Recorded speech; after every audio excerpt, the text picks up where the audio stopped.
Okay, hai, Assalamualaikum. So, hari ni kita akan bercakap pasal adab berkomunikasi. So, bagaimana kita berkomunikasi ni, cara bagaimana kita berkomunikasi dengan cara yang baiklah. Sebab adab-adab ni selalunya bagaimana kita berkomunikasi ataupun bagaimana kita menggunakan sesuatu benda tu macam secara yang baik. Macam tu.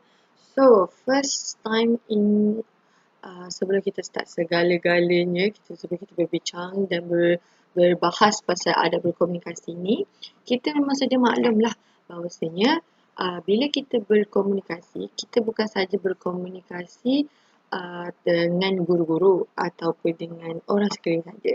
Kita akan sentiasa berkomunikasi walau di mana jua kita berada, sama ada dengan rakan-rakan sekerja, kawan-kawan ataupun cikgu ataupun family kita. So, di mana saja kita pergi, kita akan sentiasa berkomunikasi.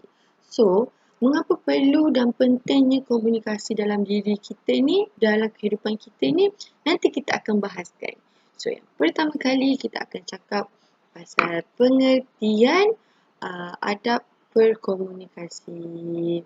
So, okay, macam kita sedia maklum lah adab berkomunikasi ni. Okay, so daripada segi istilah, maksud berkomunikasi ini ialah perhubungan antara dua individu atau lebih secara langsung atau melalui perantaraan seperti email, surat, radio dan telefon. Okay, so ada berkomunikasi ni bukan saja kita bercakap secara langsung, kita juga akan bercakap secara tidak langsung, sama ada melalui telefon, email ataupun surat menyurat. So, dari segi istilah, kita jelaslah dapat tahu berkomunikasi ni bukan saja secara face to face, tetapi melalui media sosial ataupun telefon, melalui medium-medium yang lain lah. Okay, so kita tengok juga, kita tengok pula kepada bahasa, maksud dari segi bahasa komunikasi ni, iaitu perhubungan. Okay, so kalau kita tahu, dari segi istilah ni ialah perhubungan antara dua individu. So maksudnya melalui adab berkomunikasi ni kita dapat menghubungkan antara dua manusia atau dua individu, sama ada kita manusia A dengan manusia B, manusia B ataupun manusia C. So jelas di situ kita nampak satu link, satu kaitan perhubungan antara istilah dan bahasa dalam maksud komunikasi ini. Okay, so itu kita jelas sikit. So kita akan tengok kepada topik yang seterusnya. Okay, kita akan tengok go one by one adab berkomunikasi. So kita akan tengok yang pertama, adab yang pertama iaitu gunakan bahasa sesuai dan sopan. Okey, apa yang dimaksudkan dengan bahasa yang sesuai dan sopan ni? So, bila kita bercakap, yang pertama sekali kita akan menggunakan perkataan-perkataan atau bahasa-bahasa yang baik saja. Tidak eloklah kita berbicara dan memanggil seseorang itu, contoh kita menggunakan bahasa yang kasar. Bahasa yang sesuai dan sopan ni contohnya, Assalamualaikum puan, boleh kita bercakap, boleh kita berborak, boleh kita bertukar pendapat. So bahasa yang sopan tu dapat menenangkan hati sekeliling orang kita. Itu yang pertama, adab yang pertama. Okey, adab yang kedua ialah tidak menyebarkan fitnah dan buka aib. Okey, mentang-mentanglah kita ni boleh berkomunikasi, kita boleh bercakap, tidak semestinya kita ini boleh menyebarkan fitnah atau membuka aib orang. Okay, walaupun kita tahu bahawasanya dia ni bersalah, tetapi tidak elok dan tidak sebaiknya kita menggunakan cara kita berkomunikasi ni untuk merendah-rendahkan orang atau menyebarkan perkara-perkara yang tidak baik kepada orang. Nah, itu sudah melanggar satu teori adab berkomunikasi. So, adab yang ketiga pula, kita akan memastikan kesahihan maklumat itu. Okey. Walaupun kita ni pandai bercakap ataupun pandai berkomunikasi, kita ada komunikasi yang baik sekalipun, tetapi kalau maklumat tersebut adalah salah, tidak elok untuk kita sebarkan. Okay. Contohnya kita tahu kita dapat maklumat yang Nelofa ni pergi luar negara, kahwin senyap-senyap. Okay, so kita buat topik, kita borak dengan kawan-kawan kita. Kita cakap, Nilofa ni kita umpatlah dia ni kahwin lari lah, apalah. Sedangkan kita tidak tahu kesahihan maklumat tersebut. Kita main hentam je cakap dia ni pergi kahwin luar negara lah, pergi kahwin lari lah, sedangkan dia pergi buat kerja. So, berkomunikasi tu, kesahihan maklumat komunikasi kita tu adalah salah. So bila kita berkomunikasi dengan bentuk yang salah sebegitu, so akan memberi maklumat yang salah kepada orang lain. So kesahihannya sudah lagi tidak asli.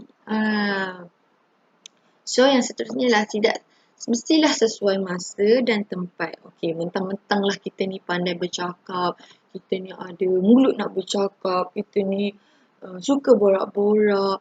Tapi kita kena tengok jugalah kesesuaian masa dan tempat. Mentang-mentang lah kita ni pandai bercakap, orang tengah tidur sedap, kita pula yang berbising, borak-borak tengah-tengah malam. Itu tidak sesuai lah. Maksudnya, kesesuaian waktu tu sangat-sangatlah penting lah. Sebab bila kita menjaga waktu dan menjaga waktu orang bila kita bercakap, dia memberi kesan yang sangat besar. Okay, sebagai contoh, kawan kita yang tengah tidur. Kawan kita tengah tidur. Tapi kita ni borak-borak bising-bising. Cakap, weh kau tahu tak? Tadi aku jumpa dengan Nilofa. Nilofa ni cantik ambil gambar dengan Piyuris lah. Apalah semula itu ini. Tapi kawan ni tengah tidur. Bukankah itu menimbulkan suatu suasana dan keadaan yang tidak enak lah bagi kawan kita ni. Sebab masa tu tidak sesuai. Kecuali lah kawan kita tu nak juga berborak dengan kita. So satu lagi. Dan tempat. Tempat tu kena sesuai lah. Takkanlah awak dengan dalam majlis ilmu, tengah orang duk ceramah, awak ni ajak kawan awak borak. Berkomunikasi. Mentang-mentang lah pandai bercakap, mentang-mentang lah boleh bercakap. Kita berborak dalam majlis orang. Itu salah satu perkara yang tidak baik. So kita kena pilih waktu yang sesuai, masa yang sesuai dan tempat yang sesuai untuk kita berborak atau berkomunikasi supaya komunikasi kita itu menjadi satu komunikasi yang baik dan jelas. So kalau orang tua cakap lah, dia ada adab-adab dia. Macam tu. So yang terakhir ialah tidak lalaikan ibadah kita. Mentang-mentang lah kita ni pandai borak lah. Apalah cakap ni, banyak cerita nak borak ni. Borak itulah, borak inilah. Sampai kita lupa nak solat. Sampai kita terlepas solat zuhur. Sampai kita terlepas solat isyak. Macam isyak selalu dia jarang orang terlepas. Selalunya orang terlepas solat maghrib ataupun subuh. Okay, macam mana contoh orang terlepas solat maghrib ni, dia borak, dia keluar dengan kawan-kawan dia after asar, macam lebih kurang pukul 6 lebih macam tu. So dia pergi borak dekat kedai ke contoh, ni contoh. So bila dia borak-borak dekat kedai tu, dia mengambil masa yang sangat lama bila kita borak, kita sembang, sampailah waktu maghrib pun dia abaikan. Mungkin kita tidak tahu apa niat dia, melalaikan ibadah kita lah. Sebab itu waktu solat kita, tapi bila kita berkomunikasi sampai melalaikan ibadah kita, sampai kita tinggalkan solat kita. Benda tu ialah benda yang tidak baik. So, walaupun kita pandai bercakap, walaupun kita pandai berborak sekalipun, kita perlu orang panggil ada satu had, orang panggil apa? Satu sekatan untuk kita ni berborak dengan cara yang betul, adab dengan yang betul. So, bila kita nak berborak ni, salah satunya kita kena guna bahasa yang betul. Tidak menyebarkan fitnah ataupun tidak melalaikan ibadah. So dengan adab-adab komunikasi tersebut, dengan adab-adab ini, kita dapat melahirkan satu akhlak yang baik. Supaya orang pun senang hati nak borak dengan kita. Orang pun rasa macam suka-suka nak borak dengan kita. So benda tu sangat penting, Adab komunikasi ni sangat penting. Walaupun kita pandai bercakap, tetapi kita kena ada adab bila berkomunikasi, bila bercakap. Tak kira lah dengan keluarga kita, dengan ahli, dengan kawan-kawan kita, dengan guru-guru kita. Benda tu sangat penting. Jelas? So kita akan pergi kepada subtopik yang seterusnya. Joget-joget pula. Iaitu hikmah terhadap individu tersebut.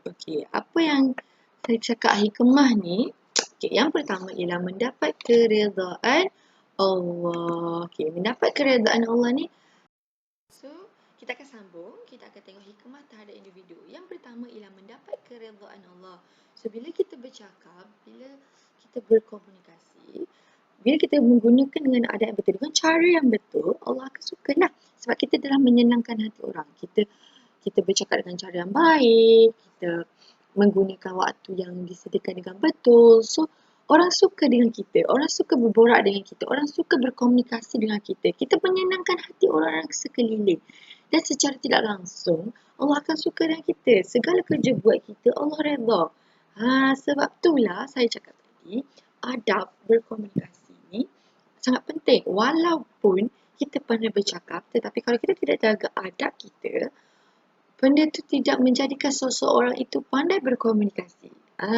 Okey. Yang kedua ialah tingkatkan ilmu pengetahuan. Okey, bila kita berkomunikasi dengan cara yang baik, dengan cara yang betul, kita dapat meningkatkan ilmu pengetahuan. Okey. Maksudnya bila kita ni ada satu komunikasi yang baik antara contoh kita individu A dengan individu yang seorang lagi, individu B, kita akan dapat kongsi ilmu. Okey. So, komunikasi kita akan jelas. So, orang B akan willing to cerita kepada kita. So dia akan bercerita kepada kita. Dia akan berkongsi maklumat apa yang ada. Kita berkongsi maklumat apa yang kita ada. So, bukan saja kita yang menambahkan ilmu kita, maka individu B pun juga akan dapat ilmu juga. Sebab kita kongsi, berkomunikasi. Kita menyampaikan maklumat yang sahih, memberi maklumat yang betul dan berkongsi pendapat dan pandangan serta idea-idea. So, kita dapat tingkatkan ilmu kita lah. Macam tu. So, yang ketiga pula ialah melahirkan individu yang berakhlak mulia.